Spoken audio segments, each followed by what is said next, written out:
You have to want to be present and interact with people who are commenting with you, who have an opinion on just your presence on a given platform. And there's not much talk about, I suppose, stamina, actually. And we talked about stamina last time when it came to Dig for Archaeology. You know, an idea, a hashtag, a logo even is wonderful, but you've got to want to be there and put the hard yards in.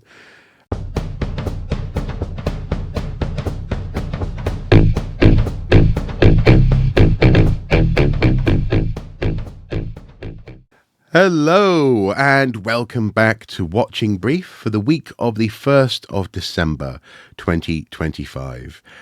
Christmas is approaching. My office is most certainly festived up, and it looks like Andy has retreated to a cave somewhere.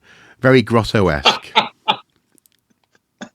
I'm not hiding from Christmas. And in fact, before we start, I would say it is the season of gift giving. Yes. And the one gift you can give very, very easily is to like, share and subscribe to the Watching Brief YouTube channel. And if you really, really want to give to the Archaeo Soup Watching Brief Patreon, you might even get a gift from us of a set of brilliant button badges. So you won't be a baffled archaeologist anymore. Or if you are, you can actually show the world that you are. Exactly. Yes, you can bask in your bafflement. Precisely. Yeah.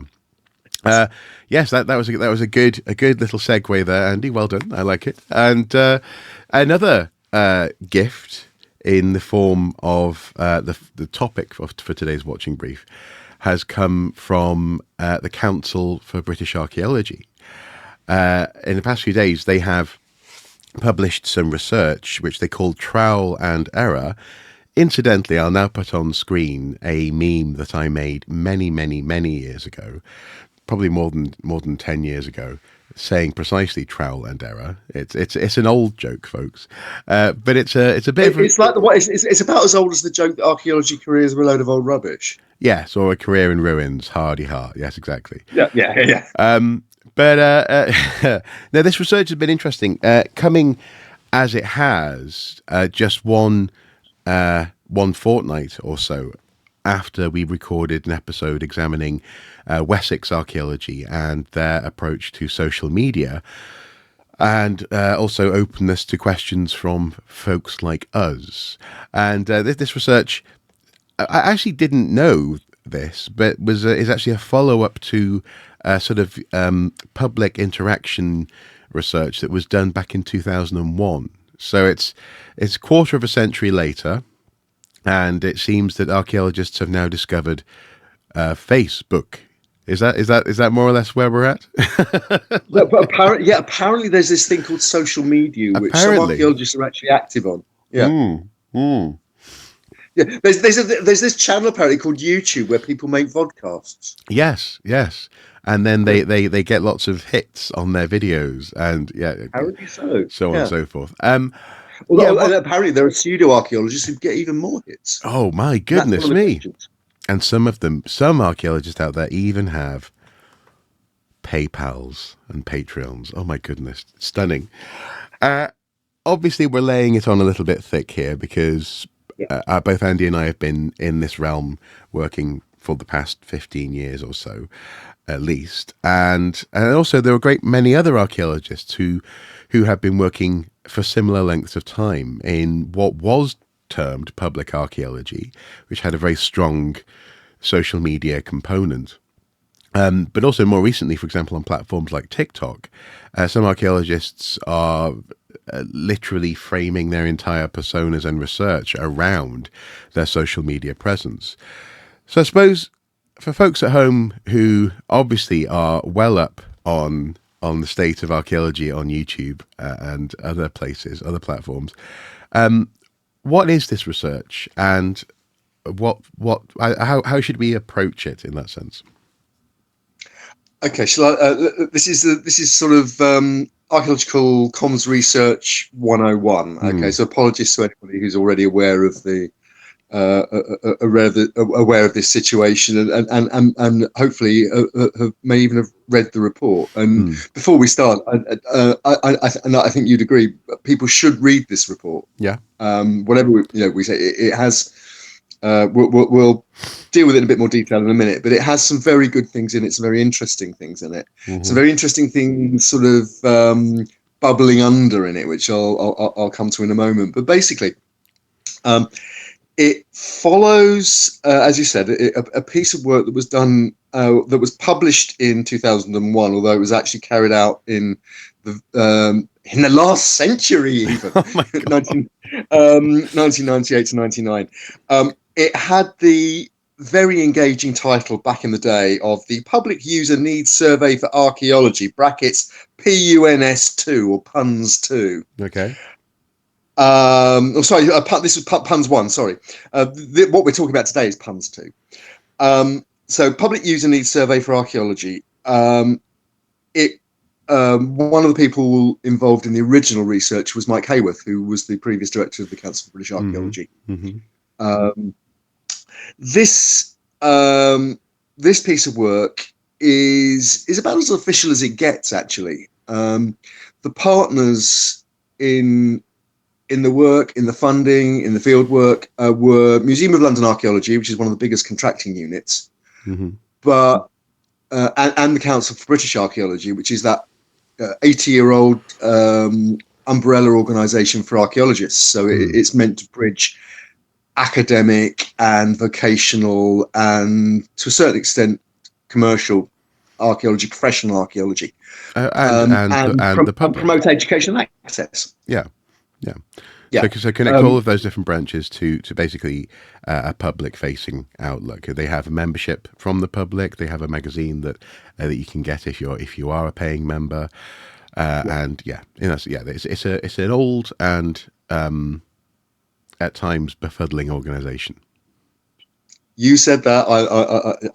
I might. I couldn't possibly comment. No. But yeah, I mean, so you've got MOLA, you've got the CBA, but critically, you've also got the 3 UK national regulators: CADU in Wales, the Royal Commission, Historic Environment Scotland, as it's now called, Historic Environment Scotland, and Historic England. So the 3 national bodies that regulate archaeology in a formal way on behalf of the regional governments. Okay, sorry, I'm not. Carry on. Okay. So this is designed as a heavyweight piece of research. The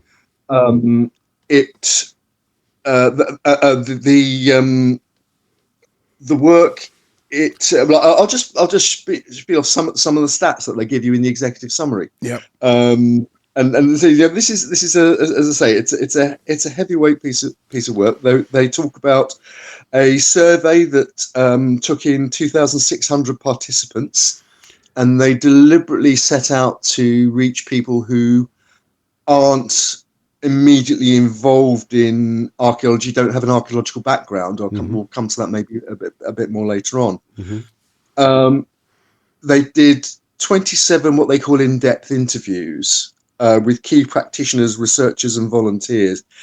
Again, okay, that maybe doesn't sound like a lot, but things like face-to-face interviews are very labor intensive. They're not easy. You have to sit in front of someone and talk to them. I mean, even if it's sitting in front of a computer and doing it on Zoom.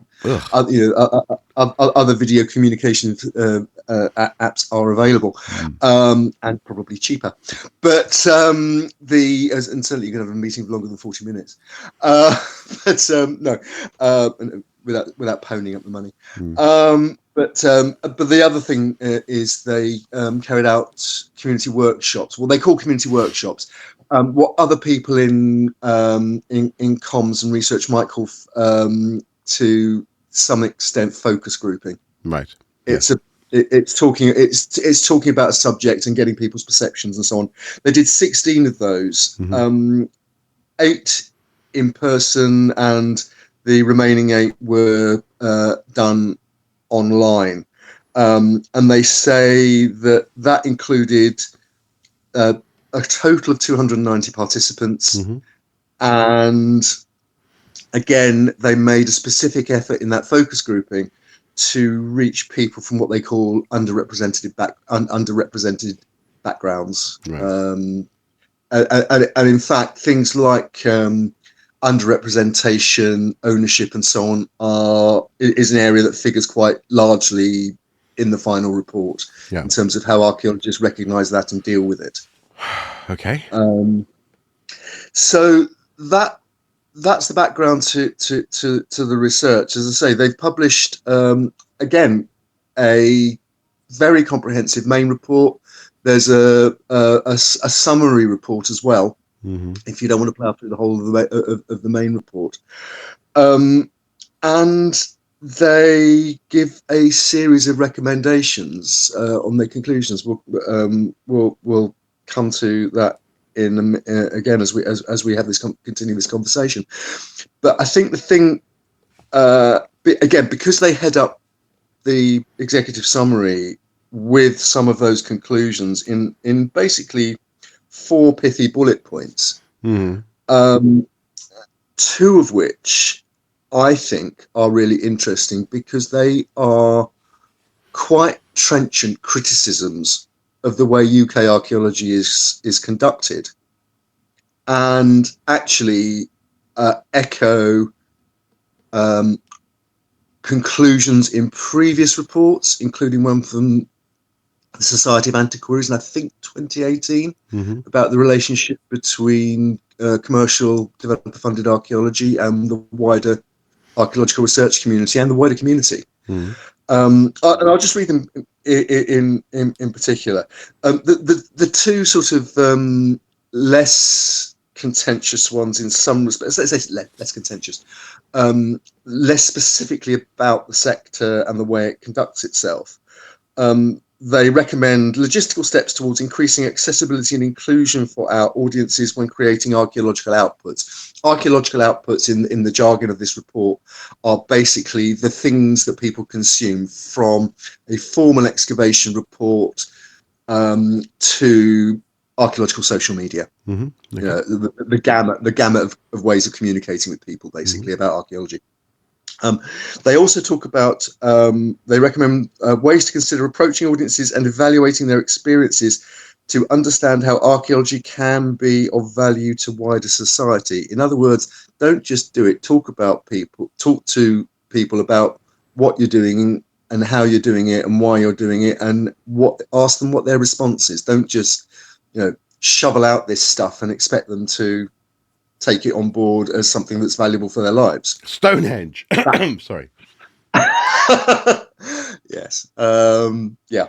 But the two of those 4 bullet points that I think are really interesting. The one is a technical one. Mm-hmm. It talks about developing ideas to resolve issues around siloed and dispersed archaeological data sets, considering other key programs in the sector.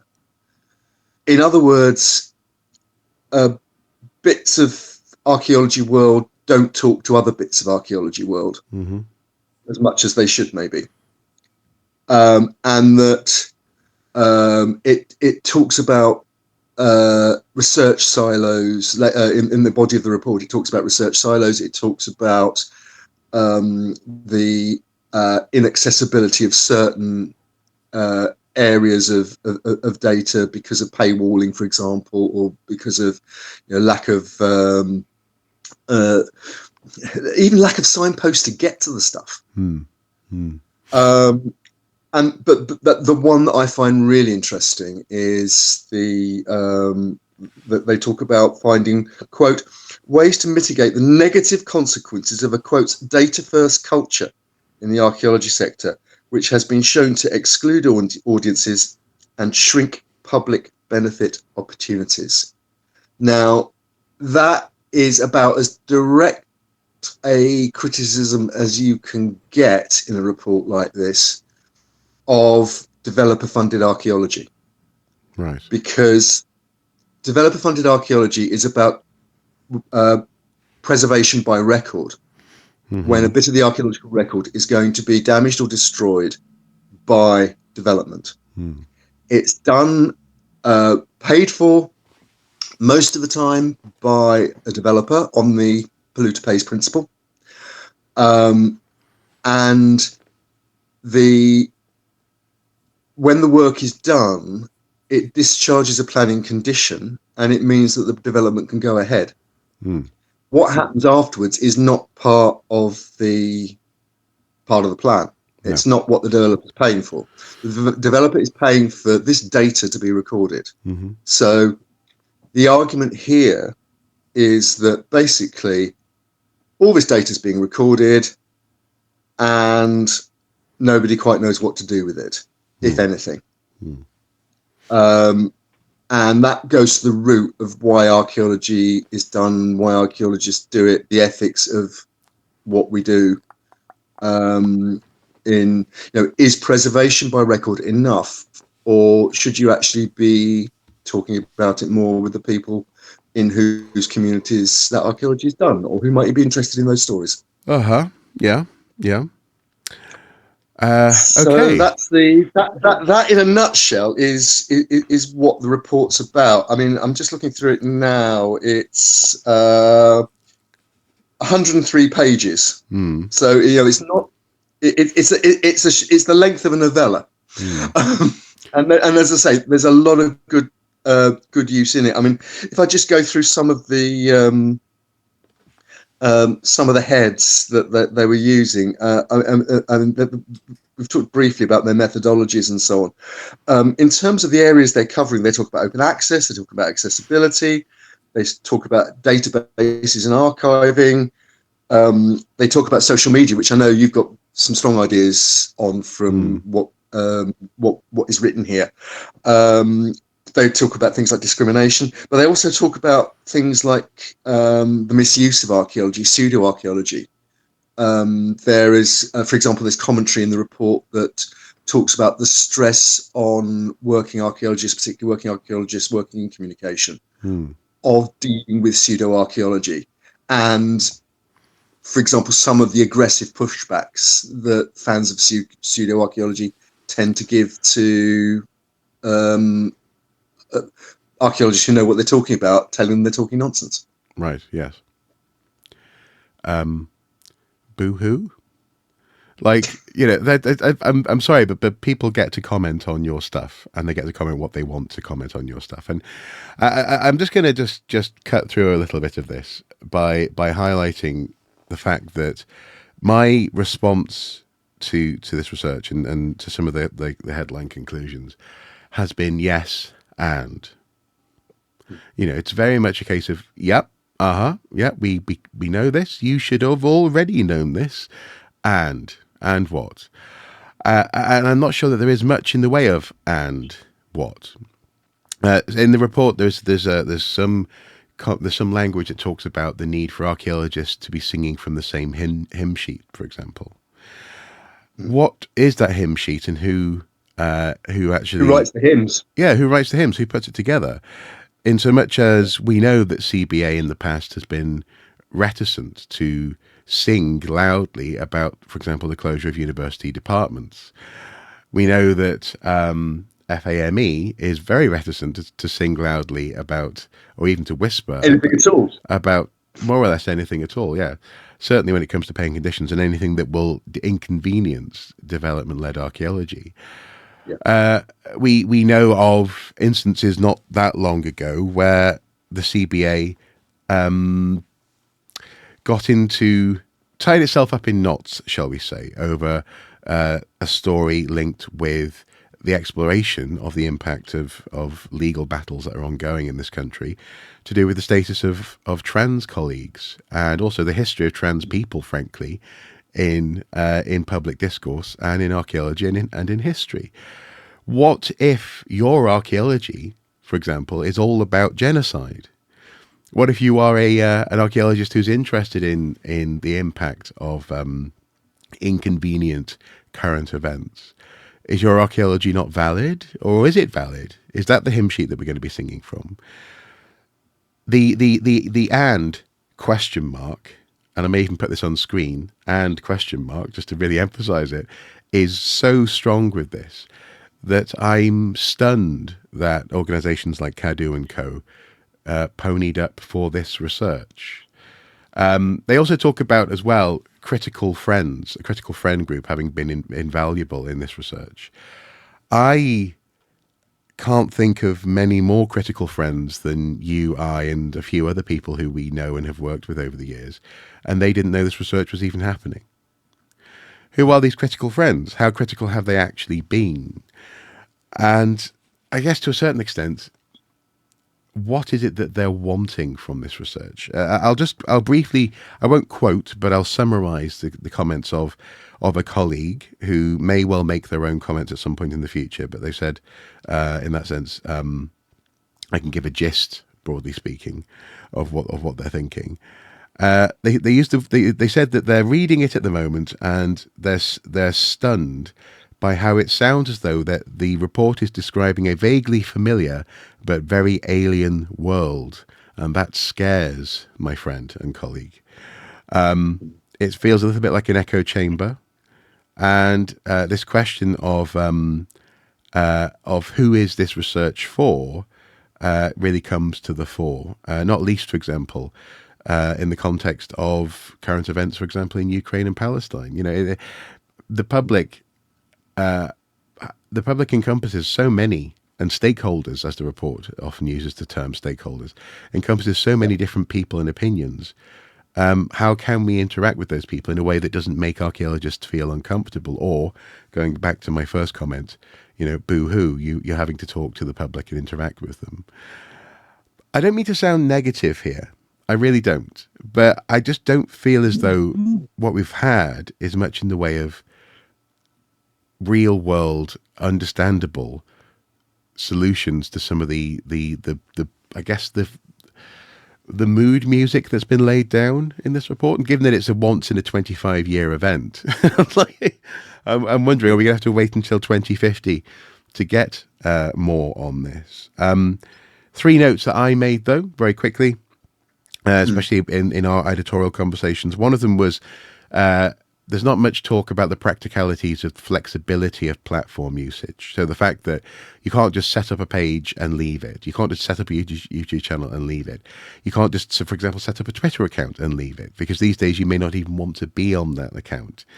You have to want to be present and interact with people who are commenting with you, who have an opinion on just your presence on a given platform.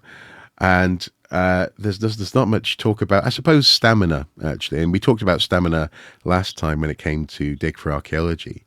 You know, an idea, a hashtag, a logo even is wonderful, but you've got to want to be there and put the hard yards in.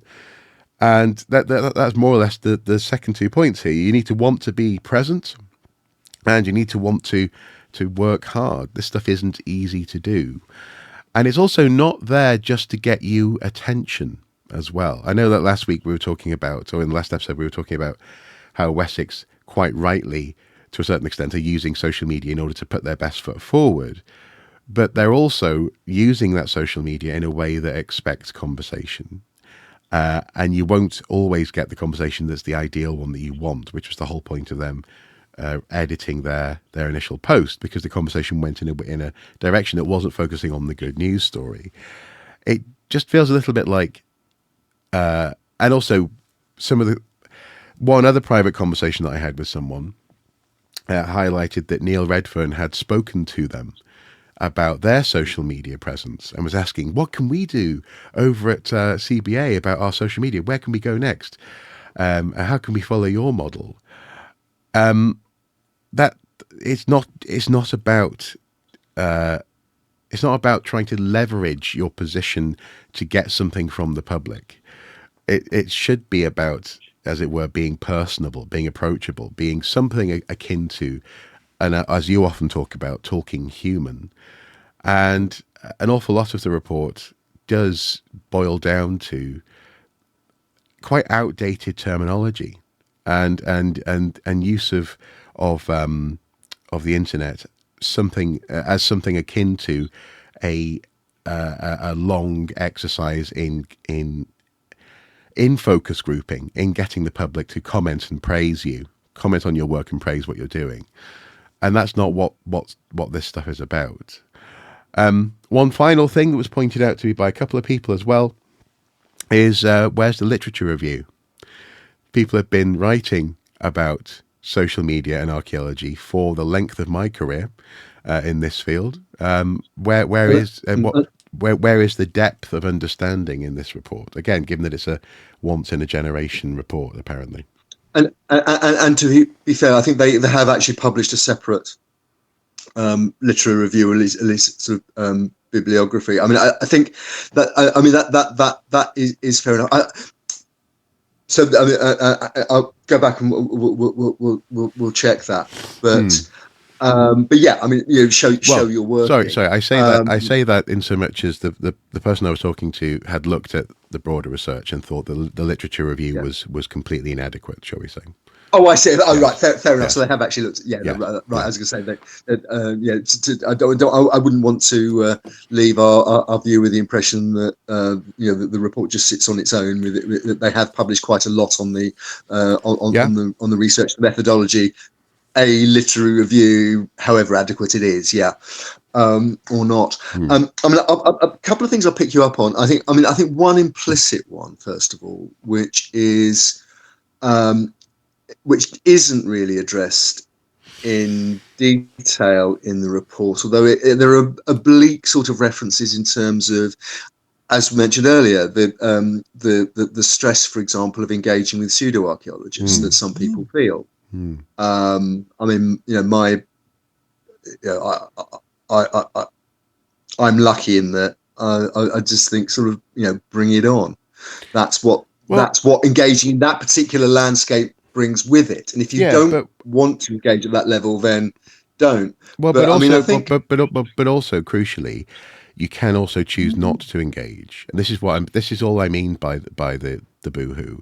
It's not a case of suck it up. It's a case of you don't have to do it, but if you're going to do it, you need to want to do it. And so, for example, for my part, I don't really post anything other than ArchaeoSoup videos now on the ArchaeoSoup Facebook page, because Facebook has announced a complete lack of interest in policing facts and having any standards when it comes to community safety and abuse in that sense of people and minority groups. So I choose how I interact with that social media. Sure. Yeah.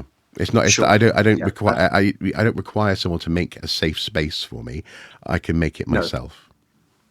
That's a very good point, and again, that's a point that isn't really addressed in the report. That you can not directly, and I think broader note. I think at various points in the report, and I'll come back to one in particular in a minute. There's a lack of understanding of the way the wider media and social media landscape and ecosystems work and interact with each other and feed into each other in 2020-25. Yeah. Some of the assumptions are, to be honest, straight out of that report that was published in 2001. Yeah. I think also there is, and again, it's not addressed directly, but it's one of the implicit things that I picked out, particularly when it talks about social media and people coming forward with with their own interpretations, their own work. Culturally, hitherto, people like us, people like other colleagues who work heavily in social media in particular, most archaeology is about subsuming the individual into the collective effort. You might have named authors of a research report from an excavation or something like that, or it might just come out as a monograph under a company logo, Wessex or Mola or whatever. But you don't get sort of photographs and biogs like you do in a publication, a mainstream publication where the author's fully acknowledged and so on. Archaeology, back to the beginnings of media archaeology. Yes, some archaeologists have created huge media personas.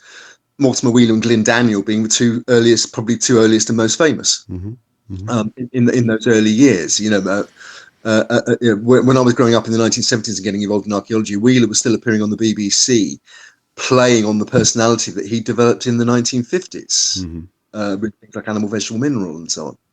So the personality-led archaeological discourse has got history, but by and large, in fact, and I don't know about you, but I certainly remember, for example, in the early days of Time Team, there was an element of tall poppy about it. Who are these people to put themselves up to promote, our work, our sector on the television?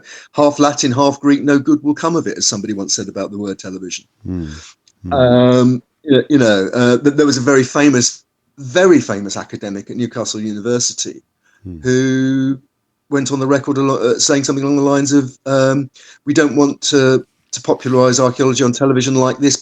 Ordinary people might want to get involved.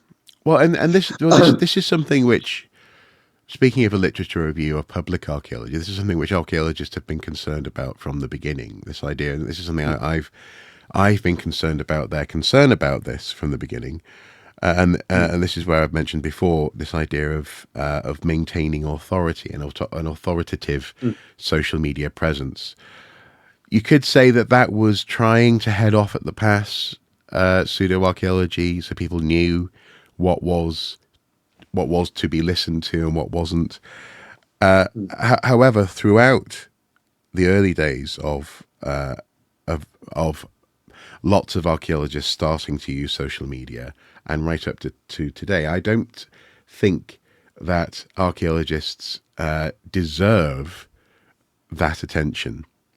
I think it has to be demonstrated, if not earned. It's interesting how some of the most effective local archaeology communicators now are actually people who go hiking. They're people who record their walks in the countryside, and then go, "Ooh, what's this?" and then essentially create a video essay about a site. There's a story that's presented.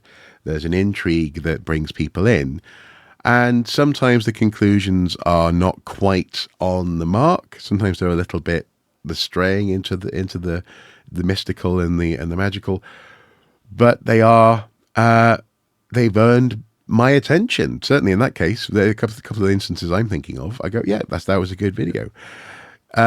I first of all, I don't see the equivalent archaeology specialists, even people who've actually studied the sites in question, putting out compelling or interesting conversations about that stuff. But secondly, this concern with authority from the beginning has always felt a little bit like, but how will people know I'm special? And ultimately, that's not what social media usage is about, or so-called new media usage is about. Yeah, It's primarily about being accessible. And again, I've been saying this throughout, all the way through, and it's also clear because they frame this report as a user report. This is the public as users of archaeology in that sense. And to their credit, they highlight things like the universality of the human experience. Things like, I think they quote, why am I worried about paying my bills when people have been doing this for 10,000 years? It's, that kind of thing. That's wonderful. That's lovely. But that is so much not what most archaeologists want to talk about when it comes to their research, what they're doing, and how they want to be seen by people and others. And in some cases, not only does it stray into very niche research interests, but also it strays into ego frankly. Archaeologists wanting to become pseudo celebrities in their own right as public faces and voices of interpreting the past. And this is nothing new. I mean, back in the back in the mid 2000s, I think there was a report, a newspaper report. I think it might have been the Guardian, possibly, where an academic was talking about the way that young academics today, young PhD candidates, just want to put out a bit of research, write a book, and then get on TV. Well, today an equivalent is put out research, live stream yourself researching and marking essays and so on and so forth, and then go to public events in London. Turn up at film premieres and this kind of thing. I'm not sure that is a good use of this stuff in terms of service to the user, the public. There is a place for it. There's a niche there, obviously, because people are able to fulfill those niches. I wouldn't want to do that. I'd absolutely hate appearing at a big event at the Natural History Museum, for example. I really would. Certainly, I'd hate having to dress up and be photographed while doing it. But I think that's again, we come back to my big and question mark. There's not much in the way of substance here that addresses the various ways that archaeologists already use this stuff and already interact with the public. The balance between institutional protocols and personal opinion doesn't seem to be addressed in that sense. And neither does this hunger that they've identified have a pathway to being fed, other than to say vague things like talk about positives, talk about good things. It's let me go back to. I mean, I talked about the conclusion, that bullet point of the 4 conclusions about data first being dangerous. Let me develop that discussion, because I think it feeds into what you've just said. The section of the report that deals with that particular conclusion has some quite interesting exposition. It says, it talks about the dealing with misinformation being mentally taxing and so on. We've talked about that. But it says, interviewees highlighted the importance of the historical record, but acknowledged more could be done to make it accessible. The interviews highlighted a concern that archaeological outputs are at risk of becoming stale, dull, or irrelevant, and the disconnect with a disconnect between the data and the humans and processes that created it. Now, that's a criticism of objective archaeologists putting out data without their own personality intervening, which is basically some people will call that academic rigor. That's a cultural thing. I mean, another way of looking at that would be to say the way in which institutions have a tendency to say, look what our institution has done, as opposed to look how we did it. Absolutely. And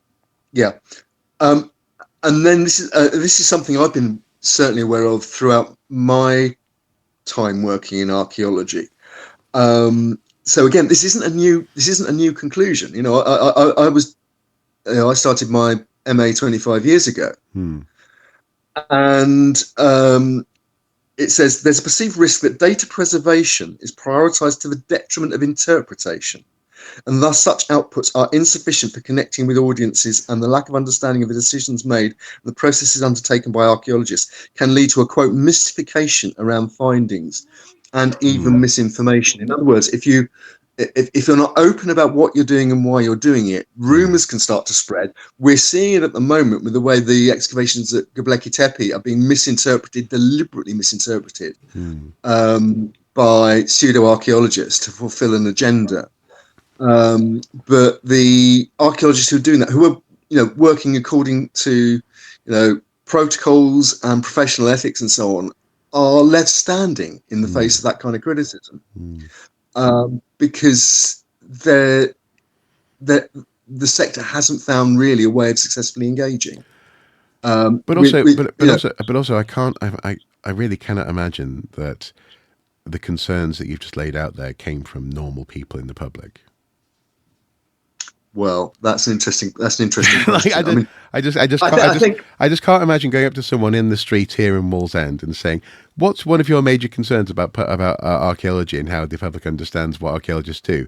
And they talk about data preservation. I very, uh, very much doubt that. no, but that's the point. If you're going to engage the lay population, Mm. who might, I remember talking to name dropping here. I interviewed Tony Robinson once, Mm. and And he said, "Never again."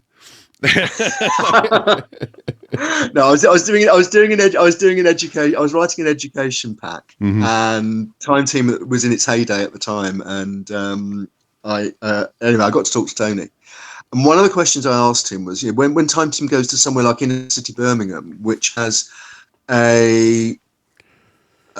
most of the population have heritage within the global majority. Mm-hmm. Whose family ancestors weren't there in the 19th century when those factories that they were excavating were in use. Mm. What did you find any difference between the way that the program visiting was greeted by that community than, say, for example, a white, largely middle class village in the Cotswolds? Mm. And he said, actually, no, there was just as much interest because people are always interested in where they live. Yeah. Yeah. And that, I thought, was a really simple, quite profound point, actually, about why and how archaeologists can and should engage with communities. It's there's that phrase that's come current recently. Just to ironically enough boil this down to a point, are you saying that we shouldn't overthink it? Yeah. Because in some respects, yes. Well, because in that sense, I've experienced very similar. When a few years ago, I was working with the Tinsley Time and Travel project on the edge of Sheffield, in Tinsley, on the outskirts of Sheffield. That's what it said on the tin. Yes, exactly. Yeah. What was interesting there was that it was a variety of people with a variety of community backgrounds. There was a large Bangladeshi community who had come in for factory work, etc., over the years. And everyone was interested in every bit of the research. Everyone was interested in the prehistoric stuff, in the Victorian stuff, in the medieval stuff, in the Roman stuff, in the coming of the toll roads, the motorways, and so on and so forth. Because this is their home. This was their home. There wasn't, and actually there wasn't. To their credit, there wasn't much of a surprise there. The people running it were like, well, yeah, of course, everyone's interested in where they live. But the fact that has to be sort of laid out, and as I was, I suppose boiling down, but as you were just describing this idea, that archaeologists seem to want to identify stakeholders in meticulous ways so as to be able to, I suppose, hive off the data, actually gets in the way of the simple fact that people are interested in the past of the place where they live, and that's it, and I suppose the reason why I coughed earlier, as went Stonehenge, cough, was because we saw the exact opposite of this unfolding around the Stonehenge Tunnel project, regardless of what people thought about whether or not it should go ahead, regardless of whether or not people were fully aware of the legality of it and the ongoing issues that were unfolding between government and the legal system. There was a really ugly side to the open letter that was anonymously published by archaeologists in this country, or some archaeologists in this country, who also were trying to claim the majority voice in the sector, that absolutely dismissed stakeholders, dismissed people who took an interest for interest's sake in Stonehenge, dismissed neo-paganism. I sometimes roll my eyes at neo-paganism, but I don't dismiss it. It's a valid cultural perspective to have, and it's also a modern use case of a site, in this instance Stonehenge. But archaeologists, when put to the test on the biggest site arguably in the world, frankly, when you think about stone Certainly in circles, terms of profile, when you think about prehistoric stuff, we failed. We tripped up. I say we because I see that as our collective failure. Yeah. I criticised it at the time because I'm a friendly critic, CBA, critical friend. But yeah, we weren't very good at it. We weren't good at this stuff that now that this report is saying that we, that we should be good at, or indeed that they're hinting that we're already good at. Because the language exists to describe stakeholders and so on and so forth. I hate to say it, sorry, but we're back to Well, look, can I? Yeah, I mean, can I go back? Really? Okay. Partly, what I'm about to say could be a criticism of something the report didn't set out to do. Mm-hmm. It's a report about archaeology comms, basically, and how archaeology and comms can be brought into the second quarter of the 21st century. Although, funnily enough, I don't think that they frame it as comms, do they? That's what it is, though. And again, we come back to the context and the literature review and so on and so forth. I don't think it's comprehensive. But anyway, go on. No, look, I'm taking comms as everything from a research monograph. No, I agree. To a vodcast like this. Yeah. Right. So, it talks about one simple bullet point. Formal training is required in how to translate data into interpretation appropriately and ethically for different audiences. That's absolutely classic museum hierarchy of text. You have the one-liner, and then you have the short paragraph, and then you have the longer paragraph with more detail about the museum exhibit. Absolutely, it's an absolutely standard technique being applied to archaeological discussion, publication, whatever we want to call it, comms, whatever we want to call it. But who's going to supply that training? And when? Is it done at undergraduate level? Yep. When undergraduate archaeology syllabuses are already stretched and being cut because archaeology at university is a threatened species, as we've discussed many times. And also as well, archaeology departments are being pressed to be profitable. Will that be seen as a profitable endeavour? In terms of your global reach, it might be. If you've got a really strongly performing university vodcast or whatever, that might be seen as soft power. That might, something that was worth investing in. Then who editorializes it? But I think working on from that. Is it part of an archaeological apprenticeship? Archaeological apprenticeships seem to be mostly geared towards providing diggers. Dig work and lab. Is it in? Yeah.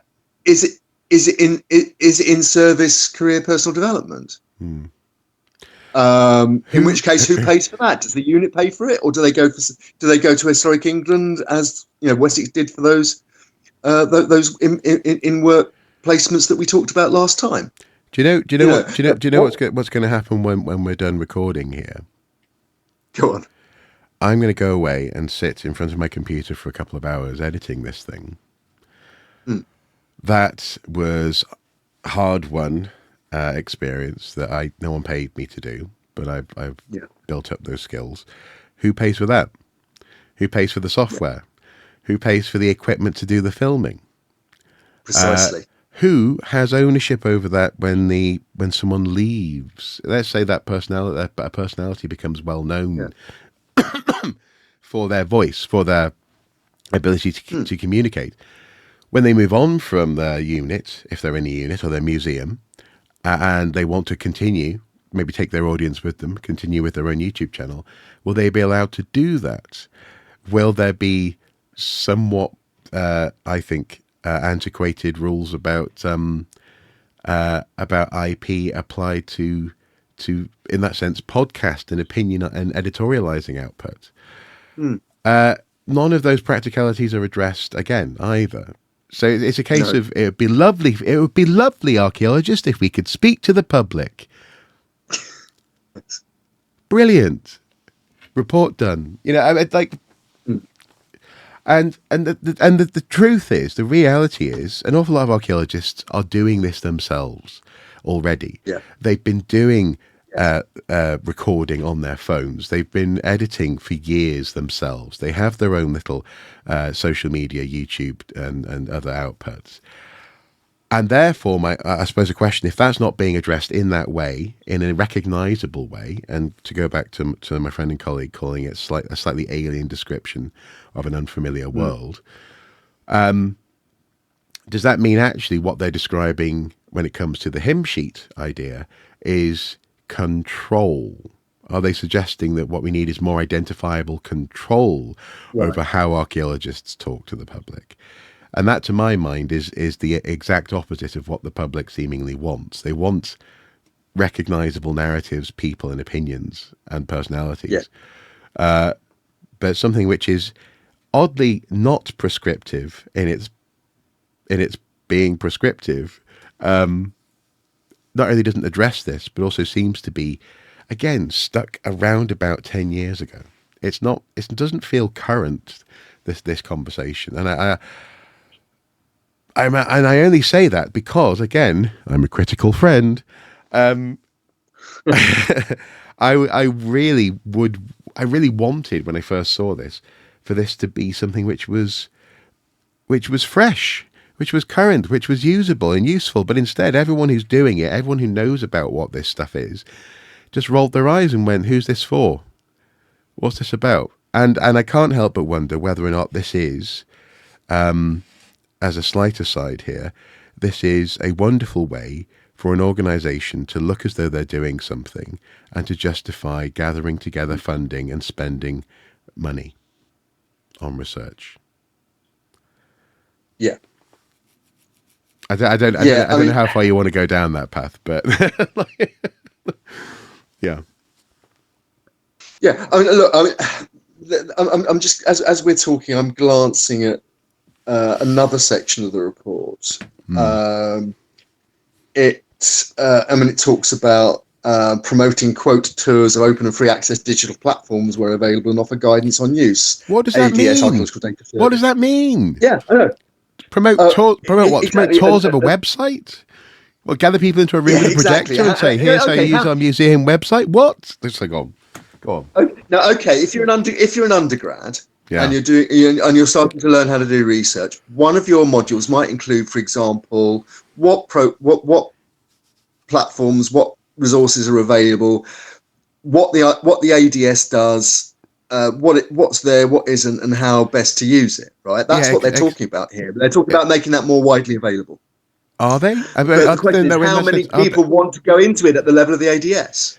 Yeah, but also as well, are they talking about that? So you're talking there about training students. I thought this report was talking about interacting with the public. I think it's more. I think it's looking at the area holistically, public and academic. Because one of the points it makes is the fact that some data set silos are siloed within archaeology. Yeah, we've talked, and the report alludes to the issue of paywalls. Yeah. But unless you've got a university login, most journals are outside, and unless something has been signed up to open access, and they talk about that, and there are issues with that even. But some work, even of colleagues working in the same field, isn't available because it's paywalled. Mm-hmm. And paywalled, at an excessive level. So instead of developing a system for micropayments, the big publishers have been allowed to get away with charging $30 for a few pages. Mm-hmm. You could buy War and Peace is cheaper than that. But again, that's I recognise that there's a public access angle there, but that's also a relatively niche problem across all science publications for students and researchers, and arguably feeds into the problem of misinformation. When you can go to a free website like Graham Hancock's and get what look like loads of footnoted data. It might be pure bullshit, but it looks good, and it's free. And for example, if you're a journalist, I've said many times, and I've written about this. If you're a journalist or a TV researcher, and the choice is going to a free website or a paywall journal to get the real information, guess what you're going to do? Now, to be fair, the report does talk about the idea of putting in media-friendly summaries into grey literature. Right, okay, can I pick you up on that straight away? Yep. Mm-hmm. Because, and I know which paragraph but you're referring to there. It's a section which says that, that for example, developer-funded work should include a media-friendly summary for local media. That is naive beyond belief, because for two reasons.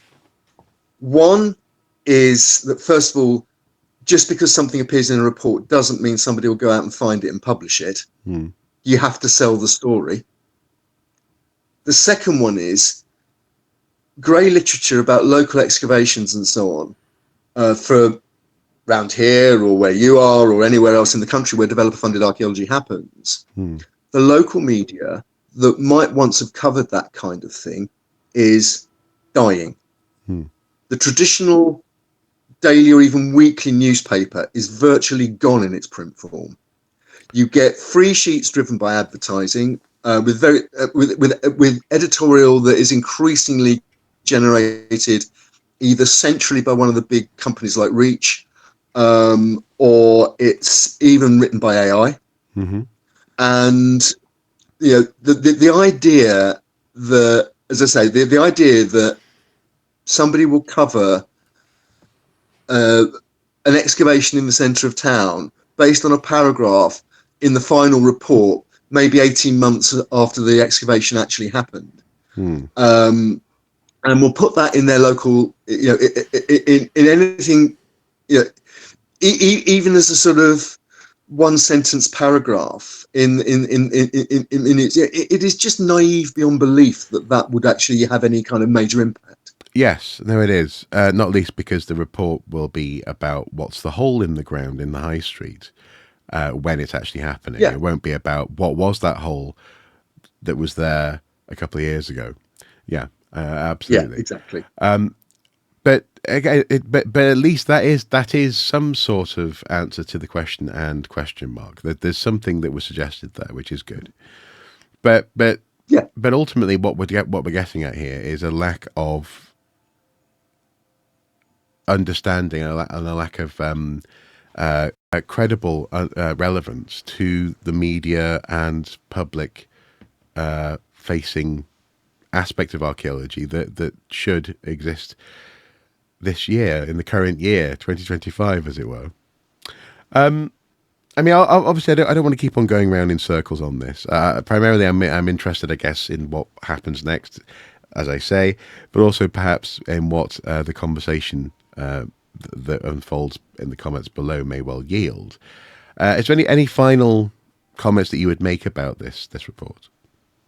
I think, first of all, I would say to anybody listening to this, and for all our criticisms, read the report, because there are many interesting things in it. There are interesting observations. There are good thoughts as well, alongside the naive ones.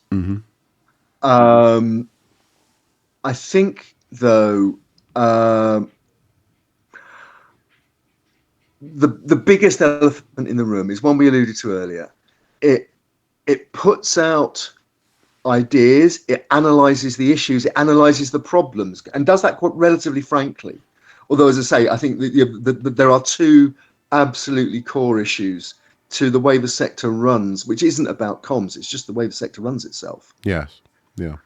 But the biggest problem in implementing any of this is two things. First of all, there's no mechanism within the sector for getting people to sing on the same hymn sheet. As you said earlier, there are these different organizations with different agendas, different priorities, different attitudes to what the public should and shouldn't know. But also, I'm not convinced. I'm not convinced we need to sing on the same hymn sheet. I think what we need is to have better communication and open and transparent routes for collaboration. Because Yeah. because one hymn sheet would be precisely the issue that actually people like Graham Hancock accuse archaeologists of being and doing. Being a monolithic. Yeah. No, this is the standard. This is the research. Anything that challenges us is wrong. Yeah. Yeah. My final point, really, and the other point, and again, it's alluded to at various points across the report in terms of seek funding opportunities and so on and so on and so on. It's about resources. This stuff isn't easy. No. You and I have made our careers such as they are in doing this stuff, and we've learned, as you said, talking about editing. We've done it the hard way. And we've also seen And also, the horrible soft underbelly of this sector, and the way in which people do, in fact, not only silo off data, but also silo off into friend groups, frankly. Again, it comes back to this this question of, you have to want to do this. You have to want to talk to the public and respect the public's interaction with you. So yeah, go on. Yeah, but exactly. But I think the other thing I would say, and it's a lot of what they're talking about, whether it's YouTube or TikTok, and again, there's whole other issues around social media which we haven't gone into, and the report doesn't go into. It's like as we're speaking, there are strong suggestions, for example, that ex-Twitter might be about to be very heavily fined and potentially might even be banned in the EU because of its lack of moderation and safety protocols. Yes. That will, okay, a lot of archaeologists are no longer on ex-Twitter, but others are, and organisations are, and where goes their comm strategy then? And their tens of thousands of followers and so on. Things like that, the volatility of social media isn't really gone into at all. But it's the fact that not everybody can do it, and certainly not everybody can do it. Well, everybody can do it because it's very easy to actually self-publish these days. What is not easy is self-publishing well and effectively. And just putting a TikTok out there or putting a vodcast out there, whoop-de-doo, you've got to sell it. You've got to make it visible against all those other things that are visible out there, and maybe shout louder than you do. And and I think underlying it all is a sense that archaeology needs a sense of humility, in that there is no absolute right to be heard and considered and tell your story. You have to earn that recognition. You have to put the work in. You have to put the hard yards in. You have to learn the skills. You have to learn the technical skills and the softer skills like presentation and so on. And if you don't do that, you'll just be left. You'll be a voice crying in the wilderness. Yeah, but also, not only do you have to earn the right to be listened to, you have to listen. You have to listen to your friends, to your enemies, to your colleagues, to your adversaries, to your rivals. You have to listen to everyone and understand the world that you're actually in. And I'm not convinced that this report manages that. Yeah. Anyway, we'll link below to it and the expanded report as well. You can take a look and see what you think. Please do comment below. Please do expand this conversation. As I say, I have approached this as a critical friend, because if there's one thing that this year has highlighted, hopefully for folks at home, I'm just a bit fed up of seeing archaeologists trip at the same hazards, basically. And it'd be wonderful if something like this could deliver on what it promises, or the very least on what it's reaching for, I suppose, in terms of a more effective communication with the public. Absolutely. What what you've said, what I want more than anything is for archaeology to be a positive part of our national conversation. Not a made, it'll always be niche for many people. Yeah. For other people like us, who's our careers, it's our lives. It's a very important thing. But to be positive, professional, and it's broadly to be speaking, there and listening and approachable. talking, and to do that, there are skills to learn, there are resources that have to be put in. Hopefully, this might be at least a step on the way, but it really, really, really has to be followed up by by people in the sector who want to make things work and are prepared to put in the hard yards. Absolutely. And so I suppose that's been our watching brief for this episode. Coming soon, I'm going to be announcing a writing moot, the midwinter moot for Archaeo Soup, which is always fun. And also as well, this year we're going to be doing a Christmas quiz, which I believe Andy has offered to write a whole round of questions for, which should be exciting. We did one a few years ago now, and that was fun. We did. Yeah, it was a lot of fun. Yeah, it was a lot of fun. Seeing where that one goes. And yeah, I guess if there's any news stories that you'd like us to take a look at in upcoming episodes, please do also reach out. And also as well, you can reach out confidentially as well, confidentially, via various means, not least the Tip as a Story over on the Pipeline website. And also, I believe Andy has encrypted Proton Mail as well, because he's living in 2025, exactly. Thanks, guys, for listening. Some of my friends and family might question that, but anyway, that's another story. Yeah. Absolutely, yeah.